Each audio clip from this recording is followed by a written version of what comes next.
காலை அருவா, கையறுவாள், பெட்டி, வடக்கயிறு, ஏணி இது எல்லாமே வாங்கி கொடுத்து நீங்க ஏறுங்க தோழர், நாங்க உங்க கூட இருக்கிறோம் அப்படின்னு சொல்லிட்டு எங்களை உற்சாகப்படுத்தினவர். எங்க கூட எப்பவுமே இருப்பவர் தமிழ்நாட்டுடைய அறங்காவலர் தோழர் வழக்கறிஞர் சிவகுமார் அவர்களை அன்போடு வரவேற்கிறோம்.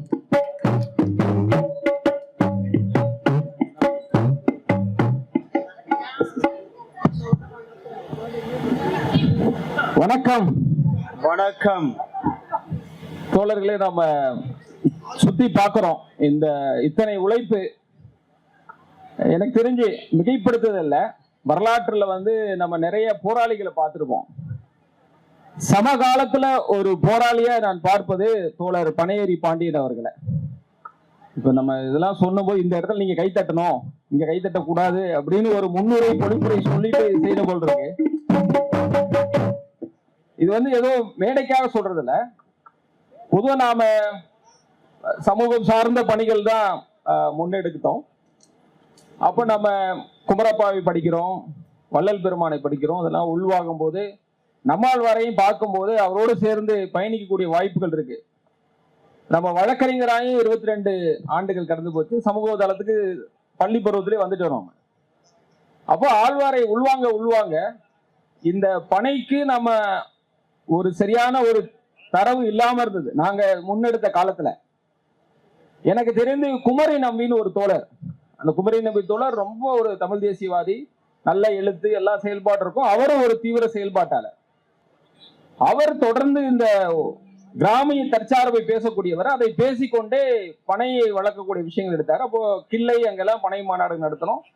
இன்றைக்கும் ஆன்மீக தளம், சைவ நெறியோடு ஆன்மீகத்தை எடுத்து போகக்கூடிய தமிழ் சார்ந்த நம்ம ஆதீனங்களை உள்வாங்கும் போது பேரூர் ஆதீனம் அவர்கள் பனைக்காக நிறைய பணிகள் செஞ்சாங்க. அவர்களோடு இணைத்தும் செயல்பட்டோம்.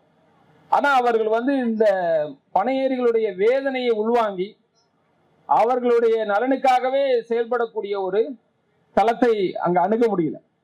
அப்ப பெரும்பாலும் எல்லாரோடையும் ஒரு சமநோக்கில் பயணித்து கொண்டேதான் நம்ம அடுத்தடுத்து நகர்றோம். அப்போ அந்த பயணத்துலதான் கிளை மாநாட்டுக்கு முன்பு இந்த பகுதிகளில் தோழர் இயற்கை விவசாயம் செஞ்சுக்கிட்டு இருந்தாங்க.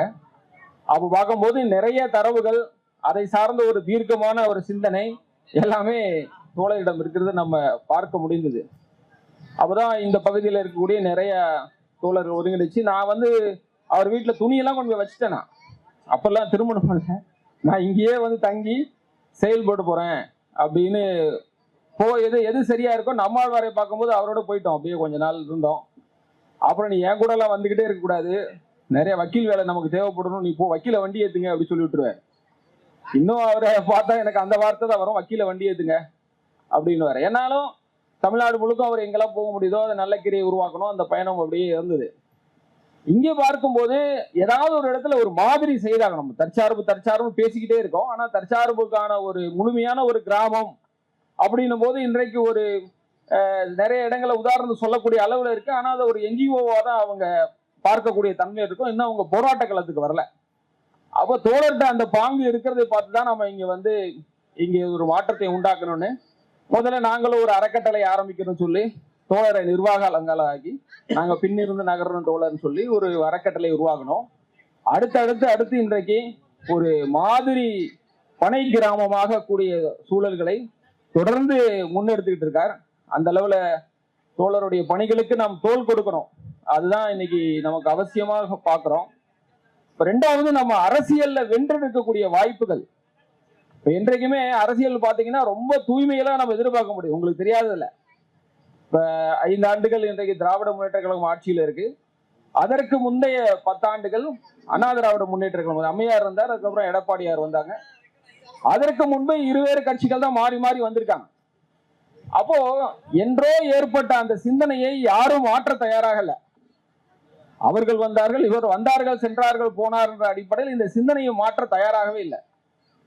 நாங்க கொஞ்சம் இந்த போர்கள் இதையெல்லாம் பார்க்கும் பொழுது ஒரு இந்த கழுகு பார்வைன்னு பார்க்கும்போது, இந்த உலகத்தோட சூழல் பார்க்கும்போது இன்றைக்கு பாலஸ்தீன குழந்தைகள் அப்படி கொல்லப்பட்டு சின்னாபின்னப்படுத்தப்படுகிறாங்க. இப்ப ஈரான்ல அதே போல குழந்தைகள் பார்க்கிறோம். இந்த போர் சூழல் முதல் 2ஆம் உலக போர் காலத்துல இருந்தது. 1914, 18, 40, 39, 45 காலங்கள்ல இருந்தது. இன்னும் இது போரும் மாறல. அது போன்ற வேதனையில இருக்கக்கூடிய மக்களை பார்க்கும்போது நாம் மற்ற வேதனைகளை கொஞ்சம் நீட்டியும் மறைத்தும் தான் இல்ல தள்ளி போட்டு வென்றெடுக்கக்கூடிய சூழல்களை தான் நம்ம பார்க்க முடியுது. அந்த வேதனையோடு இன்று இருக்கக்கூடிய இந்தியாவுடைய சூழல், தமிழ்நாட்டுடைய சூழல் பார்க்கும்போது இந்த பனையேறிகளுடைய பாதுகாப்பை நம்ம எப்படி வென்றெடுப்பது? அப்ப கிட்டத்தட்ட 50,000 60,000 பனையேறிகள் இருக்காங்க. அப்போ அவர்களை சார்ந்த குடும்பம் இருக்கும்போது ஒரு குடும்பத்திற்கு 4 பேர் என்று வைத்திருந்தா கூட ஒரு இன்னைக்கு 2-3 லட்சத்துடைய மக்கள் தான் அந்த தளத்துல இருக்கிறாங்க. அப்ப இன்றைக்கு வாக்கு வங்கி அரசியல்ல ஒரு 2-3 லட்சம் மக்களுக்காக ஏதாவது ஒரு அரசு பணியுமானா பணிவது சிரமம் தான். அதான நிதர்சனம். பொதுவா என்ன பண்ணுவாங்க, இவங்கள்ட்ட எத்தனை வாக்கு இருக்கு, இன்னைக்கு நிறைய கோரிக்கைகளை நிறைவேற்றுறாங்க. அந்த கோரிக்கைகள்லாம் எப்படி நிறைவேற்றுவாங்கன்னு பாத்தீங்கன்னா, குறிப்பா இந்த மக்கள்கிட்ட இத்தனை கோடி மக்கள் இருக்காங்களா, அவங்க கூப்பிட்டு அவங்களோட கோரிக்கை நிறைவேற்றுவது, இவர்களை அழைத்து அப்படிதான் போயிட்டு இருக்கு. ஆனாலும் இன்றைக்கு சம காலத்துல இவர்கள் தொடர்ச்சியாக வேலை பார்த்ததுனால நாங்க நிறைய மனு கொடுப்போம். தோழர் அவங்க சொல்லிக்கிட்டே இருப்பாங்க, அங்க நாங்க சென்னையில இருக்கிறதுனால சட்டமன்றத்துல உள்ள வாய்ப்புகளை பயன்படுத்தி கொடுக்கறது. எங்க அலுவலகம் முன்னாள் தலைமை வழக்கறிஞருடைய அலுவலகம், ஃபார்மர் அட்வொகேட் ஜெனரல் ஆபீஸ். அவர்கிட்ட நான் ஜூனியரா இருந்ததுனால முன்னாள் அமைச்சர்கள் வருவாங்க, ஆட்சி பணியில இருக்கிறவங்க வருவாங்க. அந்த வாய்ப்புகளை எல்லாம் பயன்படுத்தி தோழர்களுடைய கோரிக்கைகளை உள்வாங்கி நாங்க எல்லார்ட்டும் கொடுத்துக்கிட்டே இருந்தேன். நானும் தோழர் தீபன் அவர்களோ சட்டமன்றத்துக்கு போறது, இல்ல அவர்களை வரவைத்து கொடுப்பது, இது மாதிரி முயற்சிகள் நடந்துகிட்டே இருக்கும். நான் எந்த கட்சி பாகுபாடும் சொல்லல. எல்லா கட்சியுடைய பொறுப்பாளர் வந்தாலும் இந்த 5 ஆண்டுகள் திராவிட முன்னேற்ற கழக அரசு கொடுத்தோம், போன ஆண்டு அண்ணா திராவிட முன்னேற்ற கழக அரசு கொடுத்தோம். இந்த முயற்சி தொடர்ந்துகிட்டே இருக்கு. ஆனாலும் இன்றைக்கு சம காலத்துல இன்றைக்கு நீராவும் ஒரு தடை பொருளாக இருந்தது. அவர்கள் கோவை மண்டல மக்களுக்கான ஒரு அரசியல் நீராவை வென்றெடுத்தார்கள். ஆனா இன்னமும் நாம் அதிகப்படியான மக்களை ஒன்று சேர்த்து நம்முடைய வலுவை காட்டும் போது நம்ம நிச்சயம் அதை வென்றெடுக்க முடியும். நம்ம எல்லாம் பார்த்தோம், இன்றைக்கு மாற்று அரசியலை வைக்கக்கூடிய நாம் தமிழர் போன்ற கட்சிகள் இன்றைக்கு தோழரை தேடி வந்திருக்காங்க. நான் பனைமரம் ஏறி காட்டுறேன் அப்படின்ற அளவுக்கு ஒரு கட்சியின் தலைவராக இல்லாம ஒரு தமிழ் தேசிய தளத்தை உள்வாங்கக்கூடிய நமது தோழர் நாம் தமிழர் கட்சியின் ஒருங்கிணைப்பாளர் தோழர் சீமான் அவர் பார்க்கிறோம். அவர் ஏறி இறங்கி காட்டின அளவுக்கு அவரை செய்ய வைத்தது நிச்சயமாக தோழர் பாண்டியன் போன்றவர்களுடைய முயற்சி தான். அது இன்றைக்கு ஒரு அரசு அதுக்கு அங்கீகாரம் கொடுக்காது. அதுதான் நிதர்சனமா. கைப்பொண்ணுக்கு நமக்கு பின்னாடி தேவையில்லை. ஒரு அரசு யாருக்கு அங்கீகாரம் கொடுக்குன்னா அந்த வாக்கு வங்கி அரசியல பார்ப்பாங்க. இவருக்கு பின்னாடி ஒரு பல லட்சம் பேர் இருக்காங்களா, அது செய்வாங்க. அப்போ இப்ப இன்னைக்கு பாரிசாலன் பேசினார். இன்னும் பலரும் இப்ப கடந்த காலங்கள்ல இவர்களுடைய செயல்பாடுகள் இன்னைக்கு ஒரு மாதிரி கிராமம்ன்றது இன்னைக்கு வழக்கொழிந்து போயிடுச்சு. இன்னைக்கு இந்த பனை என்பதை நம்ம ஒரு பெரிய வரலாறு பார்த்தோம். சொன்னாங்கல்ல, நீங்க தற்சார்பு சொல்றீங்க. இன்றைக்கு கொரோனா வந்தபோது உலகம் ஸ்தம்பித்து போனது. ஆனா இந்திய மக்கள் அப்படி பாதிக்கப்படலை. நிறைய இழப்பீடுகள் இருந்தது. நாங்களும் தளத்துல இருந்து அவர்களுக்கு உணவு கொடுப்பது மற்ற பணிகள் பண்ணோம். ஆனா இந்த கிராமம் எப்படி இருந்தது? உணவுல தற்சார்பு சார்ந்து இங்க முறையாக அந்த காலத்துல காவல்துறையுடைய உணவியோடையுமே அப்போ, ஏன்னா ஒரு சில நல்ல அதிகாரிகள் வந்தாங்கன்னா அவர்களோட இருந்தா ஒரு இடம் ரொம்ப செழிப்பாயிடும். இங்க முறையாக பதநீர் வழங்கப்பட்டு மக்கள் ஓரளவுக்கு இதை எப்படி பயன்படுத்தி வந்தாங்கன்றத நம்ம பார்க்க முடியுது. இப்ப இன்னைக்கு இந்த நாட்டு சர்க்கரை, வெள்ளை சர்க்கரைக்கு பண்ண உள்ள அரசியல், வெள்ளை சர்க்கரையை கையாளக்கூடிய சர்க்கரை ஆலைகள், இந்த சர்க்கரை ஆலைகளுடைய முதலாளிகள் கல்வி நிறுவனமும் நடத்துறாங்க, சாராய ஆலையும் நடத்துறாங்க. நாங்க இந்த சாராய மது ஒழிப்புக்காக ஒரு நடைபயணம்லாம் வந்தோம்.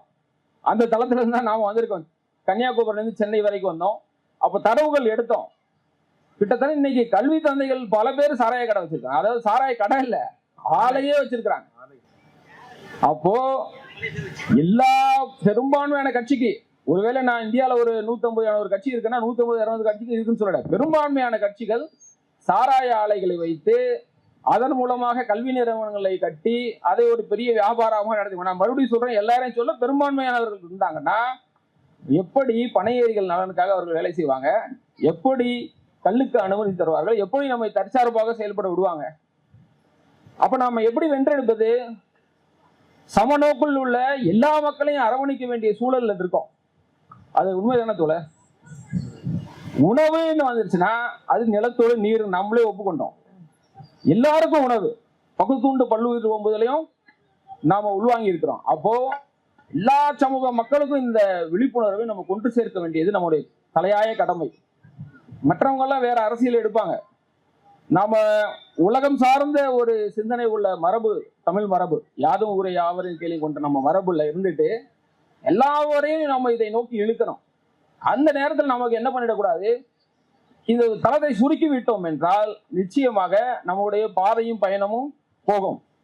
ஒருவேளை இந்த அரசு மறுபடியும் வந்தால், ஏதோ அரசியல் எது வேணா நடக்கலாம், இவர்களே வர்றாங்க, இல்ல ஒரு மாற்று அரசு வருதுன்னா நாம் அரசியலுக்கு அப்பாற்பட்டவர்கள் என்ற ஒரு நிலைப்பாட்டை எடுத்தாதான் நம்ம இதை வென்றெடுக்க முடியும்.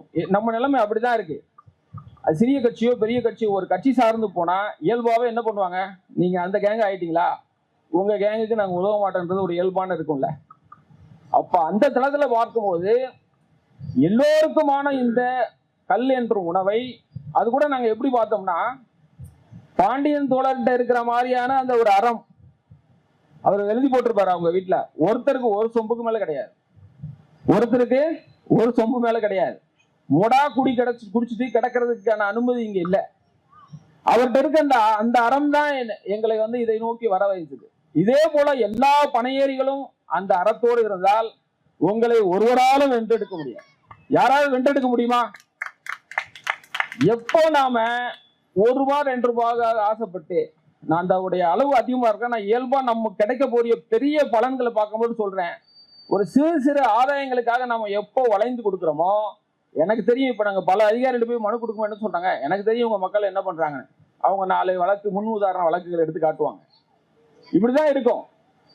அப்போ ஒரு சிறிய சிறிய சிறிய மாற்றங்கள், இங்க எடுக்கக்கூடிய முன்னேற்றங்கள், இந்த மாதிரியை பார்க்கும் போதும் வேறு எவரோருவராலும் இதை தடுக்கவே முடியாது. கூப்பிட்டு கொடுப்பாங்க சொல்லுவாங்க. இப்ப அந்த ஜியோ பாலிடிக்ஸ்ல முன்ன இருந்த பெரிய தலைவர்கள்லாம் சொன்னாங்க, இன்றைக்கு இலங்கைக்கு இன்றைக்கு அந்த இனம் அழிக்கப்பட்டுதான் நினைக்கிறோம், ஒரு நாள் கூப்பிட்டு உங்களுக்கு ஈழத்தை கொடுப்பார்களா இல்லையா பாருங்கள் சொன்னாங்க. அது நடக்கதான் போகுது. இப்ப ஈரானுடைய நிலைமை என்ன ஆச்சு பாத்தீங்களா? அங்க சூழல்ல இந்த அரபு மக்கள் எல்லாரும் ஒன்று திரளக்கூடிய நேரம் வந்துருச்சு. அமெரிக்கா யாருன்னு அவங்களுக்கு தெரிஞ்சிருச்சு காலம். அதே போலதான் இலங்கை அரசுக்கும் பாகிஸ்தானுக்கும் மற்றவர்களுக்கும் புரிய வரும். அப்ப ஈழத்தை மீட்டு உங்கள் கையில் தானே கொடுப்பாங்க. நீங்க வேண்டாம்னு சொன்னாலும் இல்ல வச்சுக்கோங்க சொல்லி கொடுக்கக்கூடிய காலம் வரும். அதே போல ஒரு காலம் கல் உணவாக அந்த நேர்மையோடு அது பயணிக்கும் போது நிச்சயம் இதை அவர்களே மீட்டெடுப்பார்கள். ஆனா ஒண்ணு, அதுக்கு மறுபடியும் கார்பரேட் கைக்கு நிச்சயம் போகும். அதைதான் நாம எப்படி வென்றெடுக்கிறதுன்னு தெரியாது. நிச்சயமாக அந்த தளத்துக்குள்ளாக உடனடியாக எல்லாரும் ஏறி வென்றெடுக்க முடியாது. நான் பொதுவாக இந்த பகுதியில் பார்த்தேன், நிறைய குழந்தைகளா இருந்தாங்க. இன்றைக்கு கரிஷ்மாவா வீனஸ், அதில் இப்போ கரிஷ்மா தான் ரொம்ப ஃபேமஸ் ஃபிகர் ஆகிட்டாங்க. அதனால வீனஸ் இன்றைக்கு ஒரு தொகுப்பாளனியாக இருக்கிறாங்க. அது பெரிய மகிழ்ச்சி. முன்னெல்லாம் மைக்கு எங்களை போன்ற ஒரு கையில் இருக்கும், இன்னைக்கு ஆட்சி அதிகாரங்கள் மாறினது மற்றொரு மகிழ்ச்சி. இதுதான் வளர்ச்சி. இன்றைக்கு அவர்கள் ஒரு கிராமத்து குழந்தைகளாக இருந்தவங்க இன்றைக்கு தற்காப்பு பயிற்சியில வெகு சிறப்பாக செய்யறாங்க. இன்றைக்கு இது போல ஒரு நிகழ்வை கட்டமைத்து வழிநடத்தக்கூடியவங்கன்னா அந்த அரசியல் அடுத்த தலைமுறைக்கு போயிடுச்சுனாலே நம்முடைய பிறவி பயனை அடைஞ்சிட்டீங்க தோழர். இங்க பாண்டியன் மணிமேகலை தம்பதியினர் அவர்களை போன்றவர்கள் பிறவி பயனை அடைஞ்சிட்டீங்க. அடுத்த தலைமுறைக்கு இந்த பேட்டனை நீங்க கையில கொடுத்துட்டீங்க. இனிமே அவர்கள் வென்றெடுப்பாங்க. அவ்வளவுதான் நம்மளால செய்ய முடியும்.